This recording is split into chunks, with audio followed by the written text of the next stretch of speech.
টাকা পয়সা না থাকলে কোনো সালায় চিনে না এই দুনিয়াটা টাকার গোলাম হয়েছে রে। এই গানটা যে লিখেছে তাকে যদি আমি সামনে পেতাম কি যে করতাম, আমি হাজার হাজার প্রণাম জানাতাম।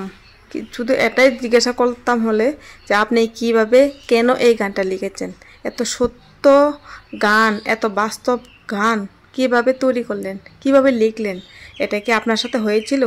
এটা তো আমার সঙ্গে হয়েছে, আমার সঙ্গে আজও হচ্ছে, আমার স্বামীর সঙ্গে আজও হচ্ছে। টাকা পয়সা নাই, আমারও নেই, আমার স্বামীরও নেই, তার জন্য আমাদের দুজনকে কেউ ভালোবাসে না, কেউ না, আমার মা বাবা না, আমার স্বামীর মা বাবা না, কেউ আমাদেরকে ভালোবাসে না, শুধু টাকা নাই বলে। কিন্তু এটা কি অন্যদের সঙ্গে হয়ে?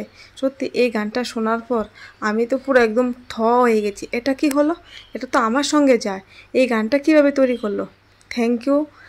যে গানটা লিখেছে তাকে হাজার হাজার ধন্যবাদ, যে বাস্তব সত্য গান তুলে ধরেছেন। এমন সত্য সত্য কথা, সত্য সত্য গান যে লিখে তুলে ধরে সমাজের প্রতি, তাদেরকে হাজার ধন্যবাদ। Tata, bye bye. আজকে ভিডিওটা এতটুকু পর্যন্ত।